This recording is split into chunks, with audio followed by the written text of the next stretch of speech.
sense that those on Wall Street, those at the very top, don't believe in that idea that you just articulated, which is that people need someone to help them as they climb up that ladder that most Americans want to climb up on. Like, why is that not shared by more of your compatriots? I don't know. I mean, wasn't this settled in 1848 to 1850 with the Irish potato famine? I'm not kidding. Lord John Russell believed what the Republicans did, which is, let them eat potatoes even if they're rotten.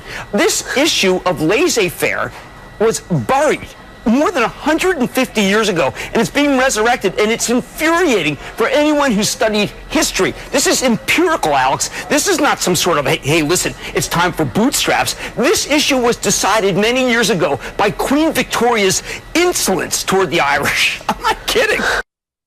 Now, let's cut through this. Hoover's, and for that matter, FDR's programs extended the Great Depression. Amity Shales writes about this. We want to talk about evidence. Because as it was outlined, and I read this great piece, zerohedge.com, did a little search on the fact of the history of laissez-faire economics, etc., just researching once again. And Ludwig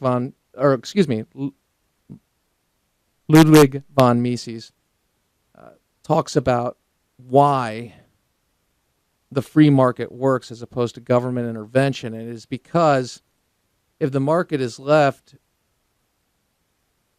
unfettered, and I say all these terms in relative terms, but the consumer and the producer are going to be directly linked.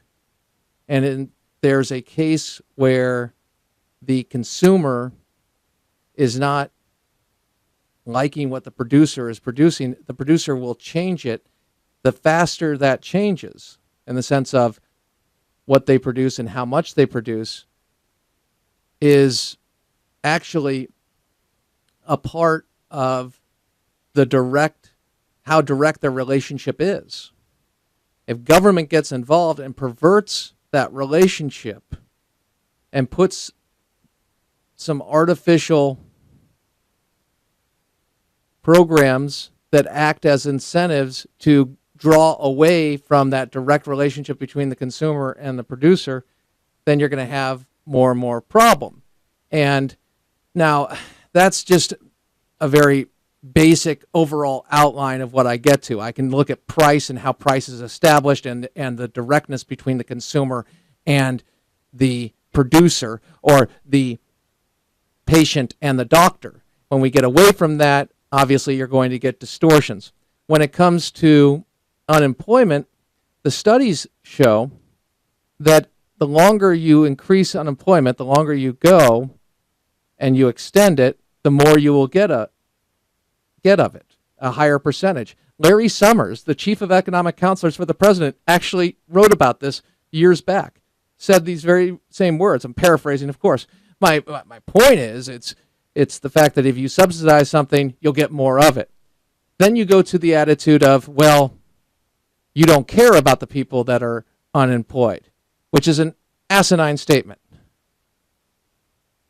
Caring about the unemployment, those who are unemployed and receiving benefits and about to get cut off, is not measured in how much the federal government, or for that matter, even state governments, give to those folks to help them.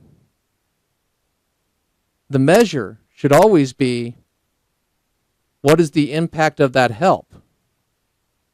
Not what is the outcome of that help? What is truly helping? Because helping them would be providing for a better job market, which we don't have, because as Arnold Allard mentioned, 75% of the new jobs have been part-time that have been created. President Obama continues to make the compassionate case because he recognizes that all the stimulus, the policies that he says have helped, actually we were supposed to be at 5.3% unemployment or lower at this point. So the promises of stimulus, money from the government being plugged in to aid those in need, the federal government aiding those in need, has not panned out. It does not stop the president and others from making the case. Here is the president making the case this weekend. Tell me, Does he make a substantive argument or an emotional argument? Here's a part of his weekly address. Roll it.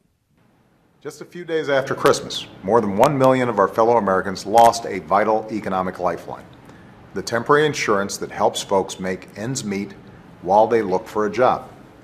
Republicans in Congress went home for the holidays and let that lifeline expire. And for many of their constituents who are unemployed through no fault of their own, that decision will leave them with no income at all. We make this promise to one another because it makes a difference to a mother who needs help feeding her kids while she's looking for work. It makes a difference to a father who needs help paying the rent while learning the skills to get a new and better job. And denying families that security is just plain cruel. We're a better country than that. We don't abandon our fellow Americans when times get tough. We keep the faith with them until they start that new job. What's more, it actually slows down the economy for all of us. If folks can't pay their bills or buy the basics like food and clothes, local businesses take a hit and hire fewer workers. That's why the Independent Congressional Budget Office says that unless Congress restores this insurance, we'll feel a drag on our economic growth this year. And after our businesses created more than 2 million new jobs last year, that's a self-inflicted wound we don't need. Okay. I don't really know where to begin, but I'll begin with the emotion because it needs to be addressed of people who are in need. I believe if we get the federal government out of the way, that churches and organizations will step up because the agreement and the Faustian bargain that was made, hey, let the government be the safety net, and we will actually give you a tax break, but you know what we're going to do? You just stay out of politics. And that idea, I mean, it's not right. It goes for giving 30 cents on the dollar as opposed to 60 to 90 cents on the dollar of aid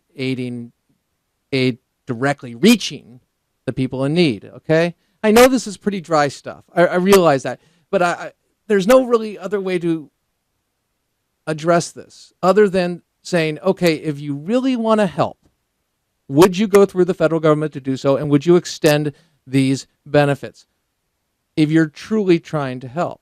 No, what I would do would be to incentivize production. That's what it's about. You must produce in order to consume. That's the bottom line. And if you don't understand that premise, then what you're going to do is you're going to bring in the magic of the federal government. Now, I don't deify the government. I don't deify and make idols out of the programs. I believe that they are just as fallen and human and are susceptible to be under the rules of basic economics as any other entity. And if you look at the government saying that it's going to help and aid, these models that the president is using, incidentally, those CBO models did wonders. They were 100% off because of the formula put in when it came to Obamacare. So 100% off, you're still, okay. But with this particular case, it assumes that the government, when it plugs $1 into the economy, it's not taking it from anybody. But as you know, that has to be either taxed or borrowed from the next generation. So actually, you are taking it. And we go to deep end, shallow end, pool. You walk down to the deep end with a bucket.